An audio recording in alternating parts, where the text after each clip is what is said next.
Okay,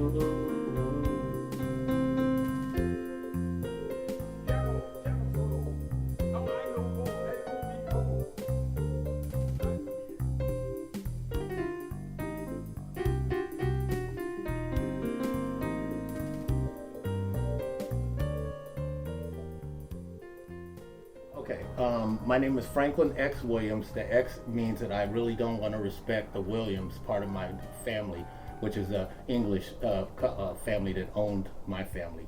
My family came through Haiti. We're African-American descent, but we came from Haiti. We went from Africa to Haiti and then Haiti to here. I've been teaching for about 35 years. I've been teaching at UCSC for about 17 years, service learning classes. But I'm also a civil rights consultant. I have a sociology of civil rights education from UCSC. And then in '97, I have an educational administration credential from San Jose State. I got involved with homelessness when I was homeless in high school. I was an emancipated minor. I was a foster kid, and I basically couldn't behave myself at my foster home. And I know what it's like to be on the streets. I know how debilitating it is, how humiliating it is, how you lose your sense of self. And I felt like I could actually help people to come out of that by just treating them like humans. Okay, you ready? I do have some gardening. Let me go get my gloves. They're in the back.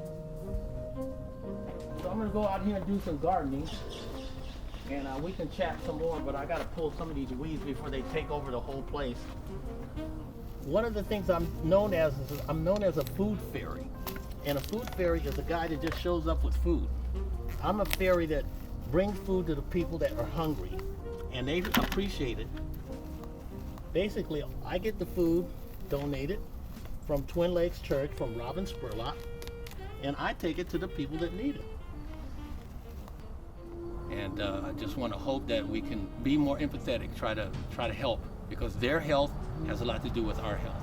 And their community is not going to disappear just because we don't want to see them. So what my job is to try to do what I can to try to balance that out, provide services what I can, speak up when I can for a lot of people that don't have a voice. So I think that's a pretty good description of what I do. There's a real strong homeless issue in Santa Cruz, and it's been here since I got here in 1974. Okay, I really want to meet Keith, who started Food Not Bombs. He's done it for about 15 or 16 years, and I've been feeding food through him for about 10 years.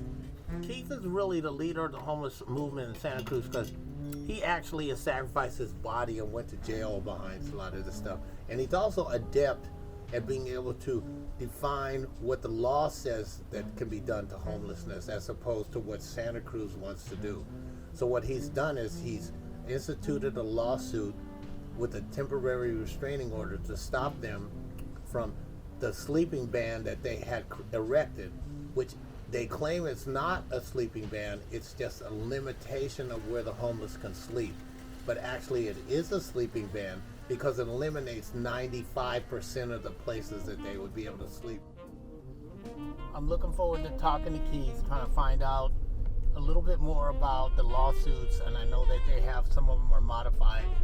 But basically, I'd like to understand what motivates him and how he keeps himself going, because I know he's had 2 back surgeries, and I know he works really hard.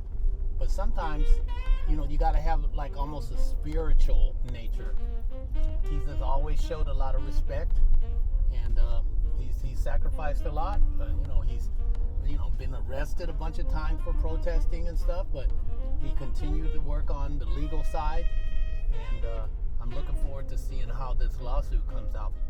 But you never really know about Keith. I mean, he keeps his stuff close to the vest because he basically knows that it's a legal strategy. I don't think he wants to give that strategy away. I want to introduce Keith McHenry. He's been working with Food Not Bombs since it started in Boston in what year? May 24th, 1980. I actually have been donating food and stuff to you guys for a long time. So you're trying to keep everything kind of calm and mellow, right? But you have all these little peaks and valleys you have to deal with. Yeah, well, the thing is that I feel they're my family. I Right. know these people, Right. or I will know them, you know. Eventually. Yeah, and I know, and I just like, I love the energy and the atmosphere and the individualness. You know, it's alive. I wanted to ask you a little bit about the reimposing the sleeping ban and your court fight against it. Is this sleeping ban going to pass constitutionality?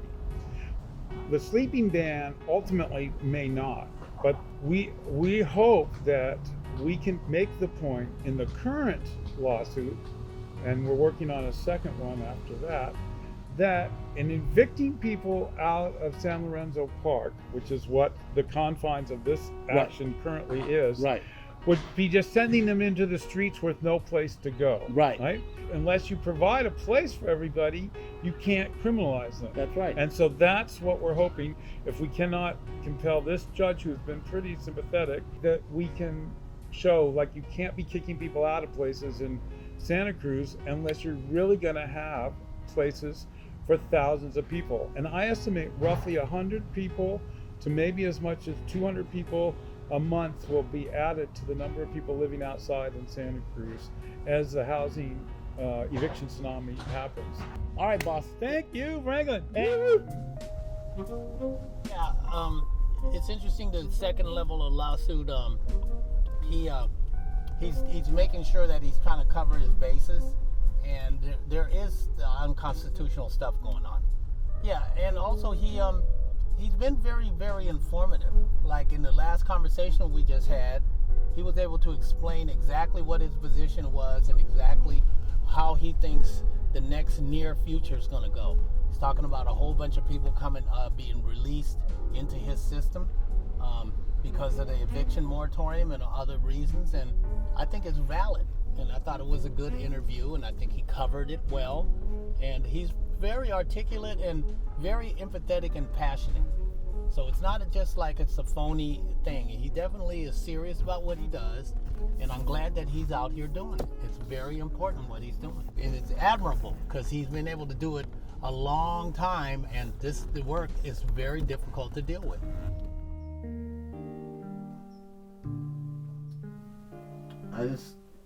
I get so depressed about working on a project where I honestly know we're not going to be able to deal with this because we don't have the right support within society. Why don't we use the money that we got from the state to buy some property to put people at least off the main beaten path so people don't loathe them, because people don't want to see them. That's the thing about people in this county. They do not want to see homelessness because it makes them feel bad. We need to have them feel bad so they can figure out solutions, because a lot of them are really technically sound and sharp and really innovative, but they just don't, they want to close their eyes to it. You can't do that. Why do we not want to help the most vulnerable people in our society? Why?